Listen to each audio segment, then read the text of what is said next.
What is Alliance in Motion Global? First, let me introduce to you our company. Alliance in Motion Global was incorporated in March 2006 in Quezon City, Philippines.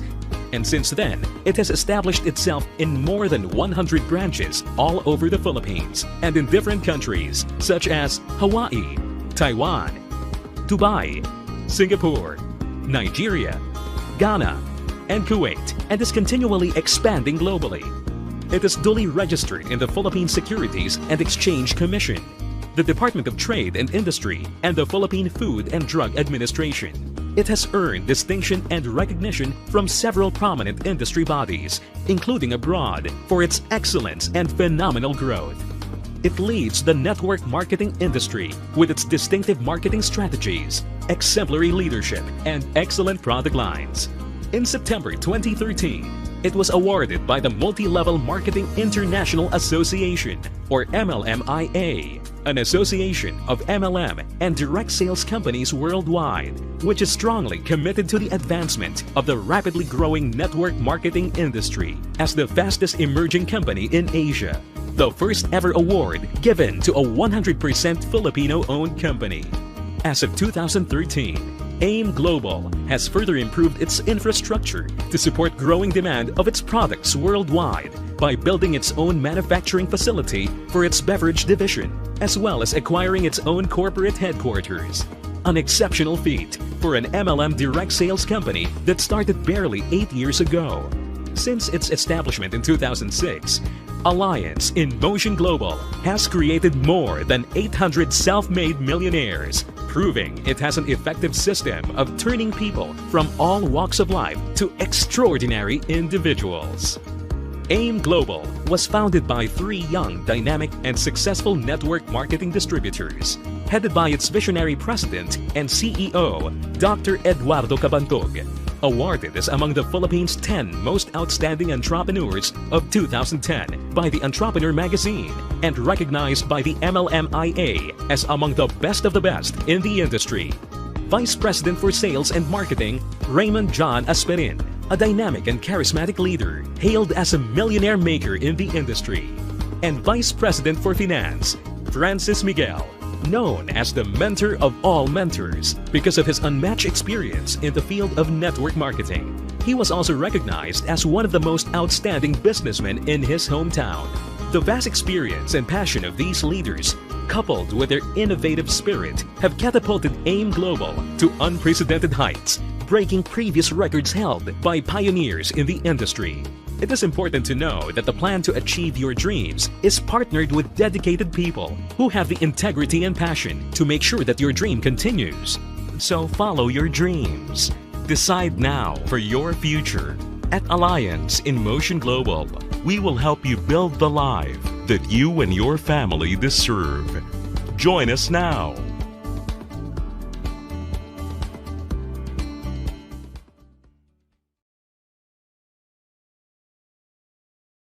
Good morning, good morning, good morning! Yes, I'm Coach James Morata, OFW ng Bahrain. Gusto ko lang batiin ang aming masipag at energetic na trainer ng mga OFW, Coach Janet Bisares, OKC Founder, Mentor Mark, OKC Executive Officers, viewers, once again, good morning. Ang topic ko today is about prospecting. Gusto ko lang ipakita ang aming mga higanting ka-tie-up ng Empower Consumerism. Nature's Way. Ito ay multi-billion dollar per year. Bispo sa US, 40 years na sa industry. Ito ay food supplement and herbal company ng Nature's Way. Sila po yung pioneer in herbal medicines and USA. Good for manufacturing practice, certified ng C24/7, complete, restore life, Colidos, and KD 24/7. DSM ay multi-billion euro per year.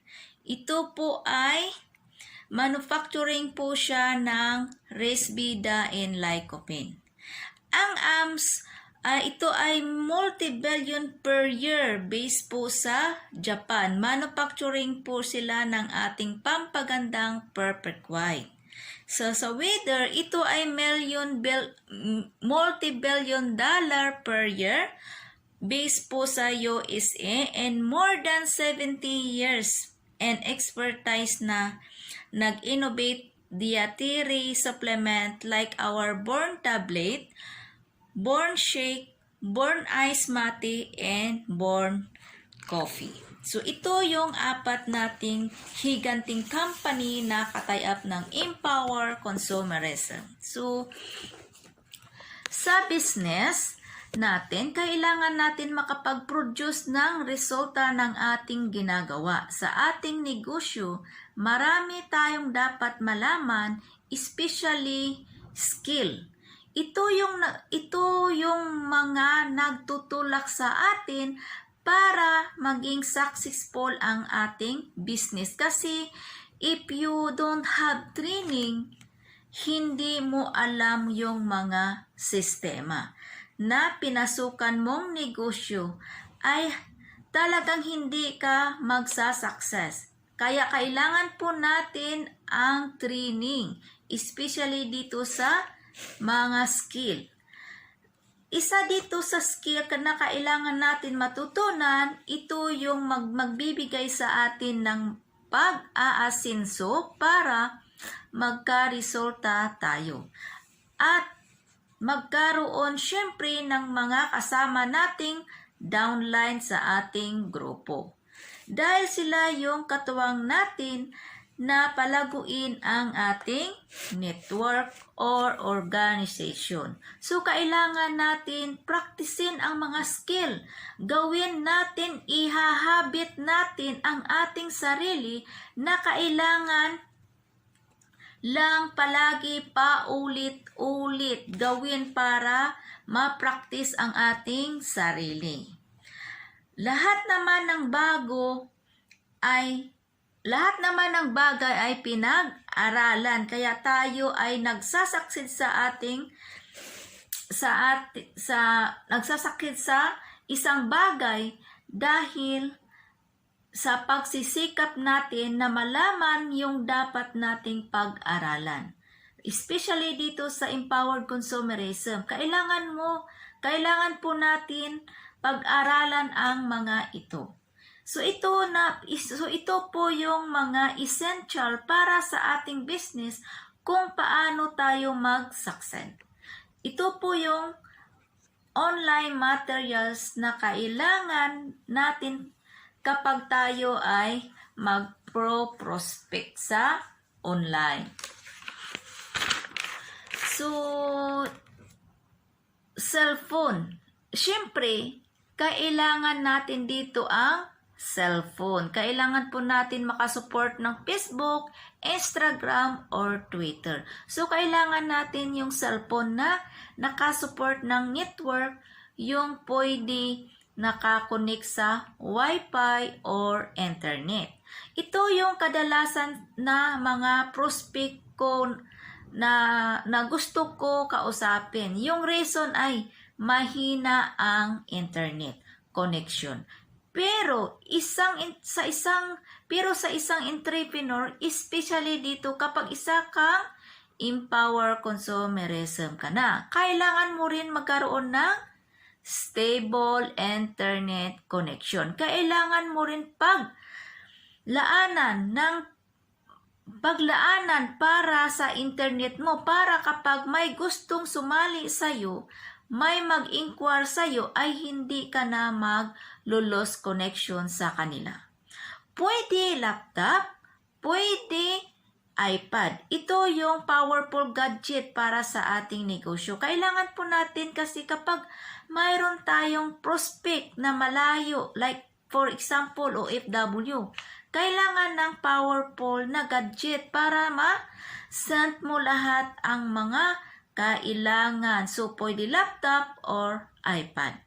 So, syempre kapag nasa online tayo, ito ay kailangan din natin yung mga magagandang picture. Kailangan yung picture natin ay negosyante para mapastel doon sa picture profile natin sa Facebook.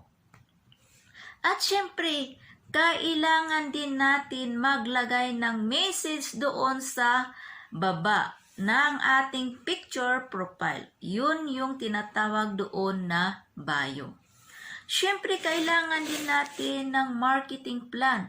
Kailangan makaredy yung marketing plan.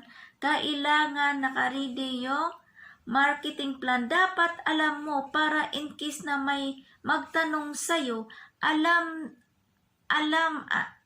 na alam mo yung sasabihin mo. Alam mo kung paano mo sagutin ang kanilang mga tanong. Ito po lahat ang materials online na kailangan natin. So sa pictures of product, kailangan nasa cellphone natin.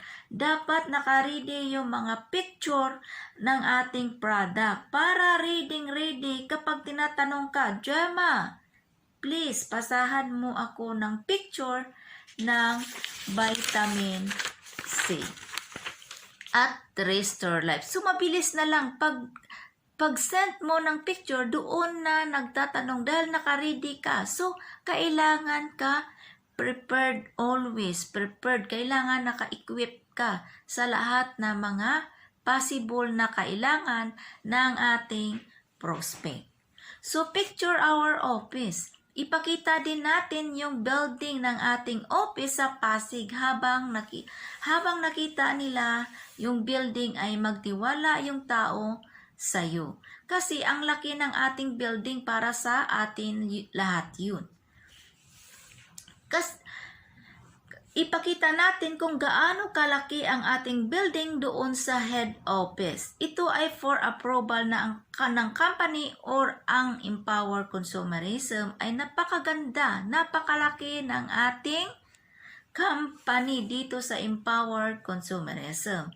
And also, picture ng result kung ano yung mga result mo kapag nag-millionaire na, kapag nagkaroon na sila ng house and lot, makabili na sila ng mga cars, mga Fortuner, yung mga maraming sasakyan na at mga testimonial, ayon yung mga kailangan natin ihanda kapag mayroon tayong prospect through online. So, trending na po kasi ang online ngayon, bihira na lang yung offline. So, ano ba yung offline?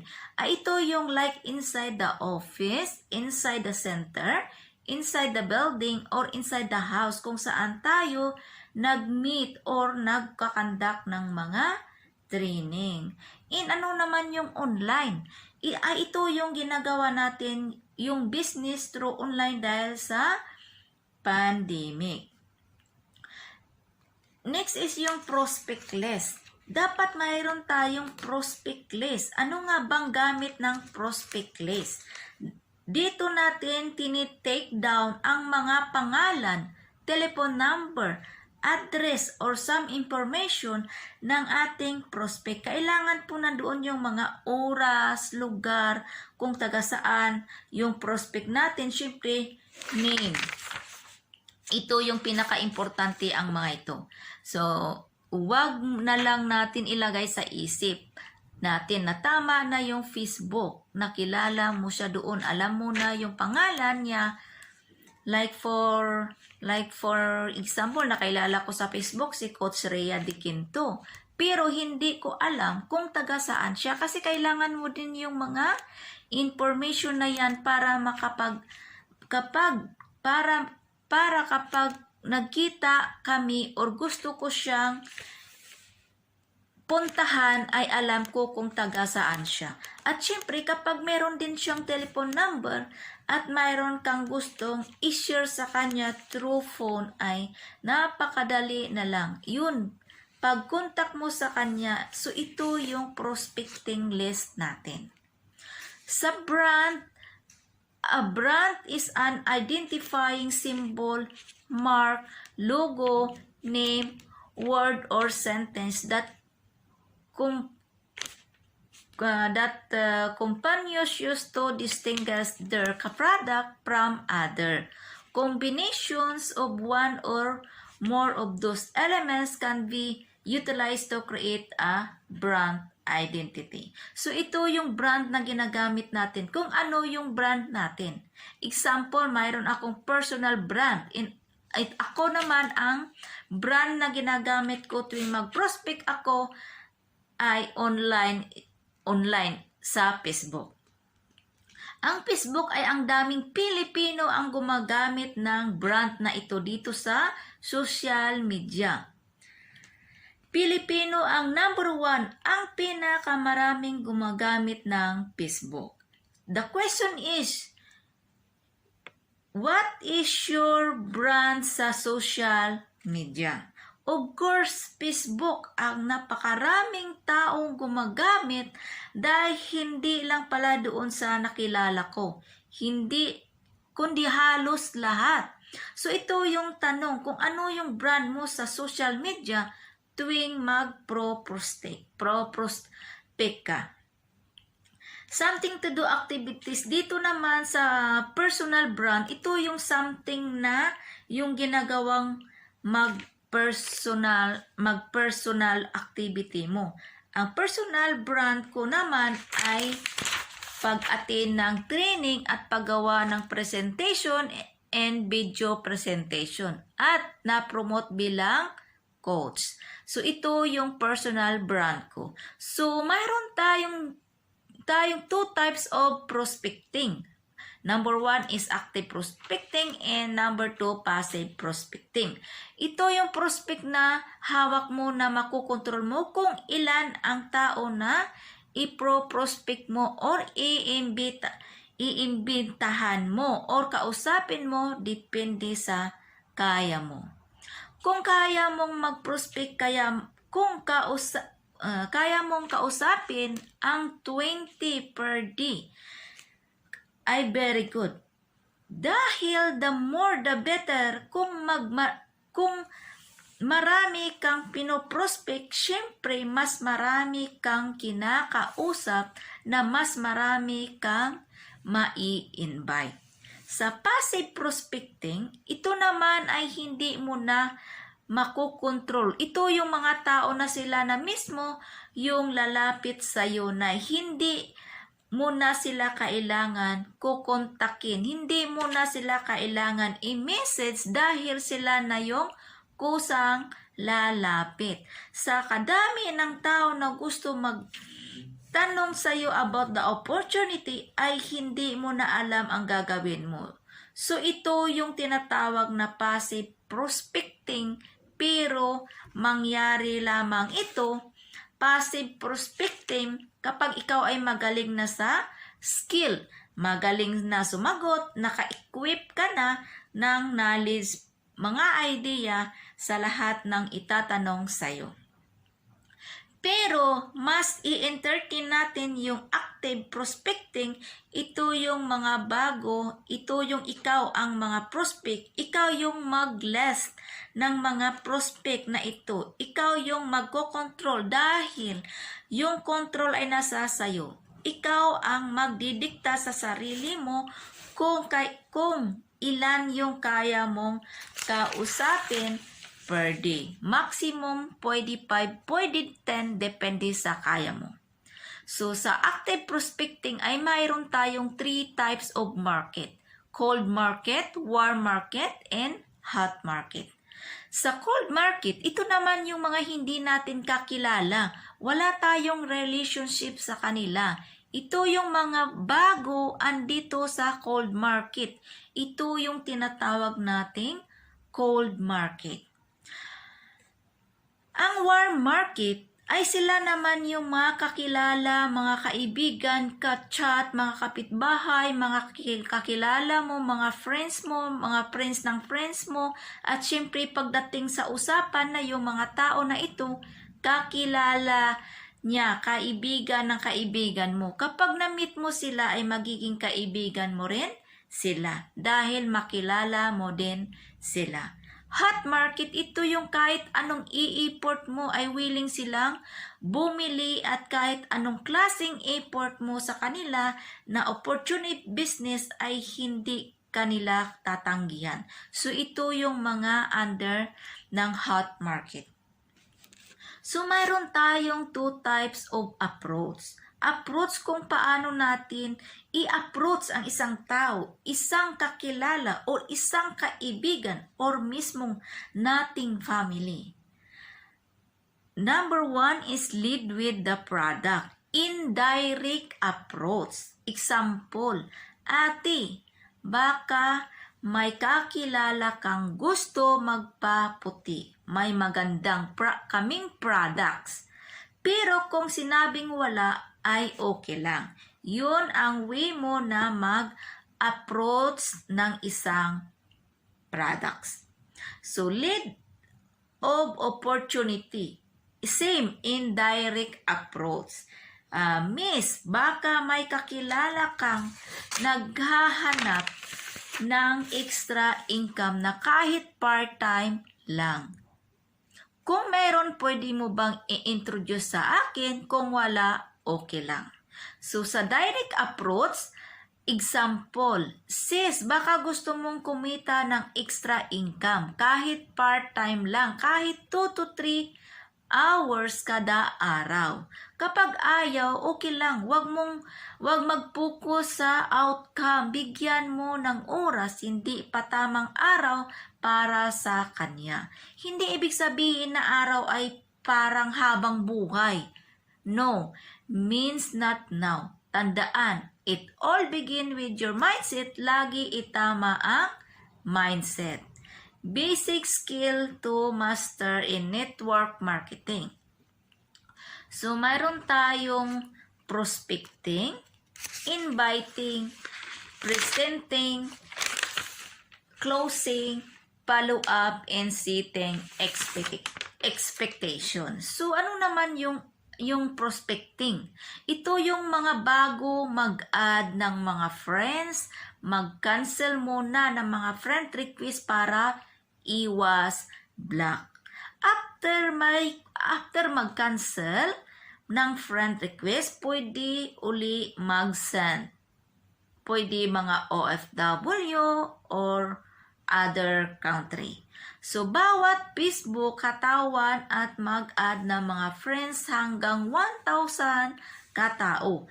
Then, magsulat ng mga pangalan o apelyido at bansa na gagamitin sa pag-add. Pag na-accept ka, pasa mo agad ang script. Ito yung inviting. Kailangan sabihin niya kung saang bansa siya. Pag OFW, agad yan kasi open-minded ang mga OFW. Pag nag-how at alam mo na bansa niya, next script ka na. So, presenting, pag nag-accept ka na ng presentahan mo, wag ka na lalayo sa presentahan. Kapag ang tanong na nasa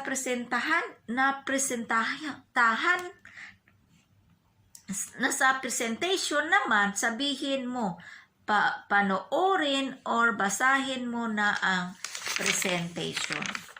So, kasi nasasagot sa presentahan ng kanyang tanong. Pero kapag ang question ay wala sa script or video presentation, pwede mo sagutin. Kapag video presentation gamit mo, balikan mo agad after 11 minutes ang kausap mo. So, next is yung closing. After presentation, may mga katanungan yan o kaya objection. May mga naka-ready na tayong sagot sa mga tanong nila. The best closing is video call. Sa video call, i-inspire mo sila at ipaparealize mo sa kanila gaano kaganda ang empower consumerism. So, at anong buhay ang naghihintay sa kanila kapag pumasok sila sa Empower Consumerism? And last, at very important ay ang reserve package muna siya. Then, follow up. Kailangan alam mo sino mga i-follow up mo.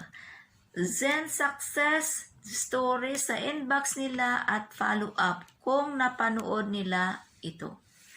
Setting expectation, ito naman yung outcome or result ng mga ginagawa mong pag-e-effort. Ito ay na yung resulta. Resulta, ito na yung oras na mag-PN kasi walang silbi ang nag-prospect ka kung hindi mo iniimbitahan. Thank you for watching my video. Sana may napulot kayo about sa prospecting.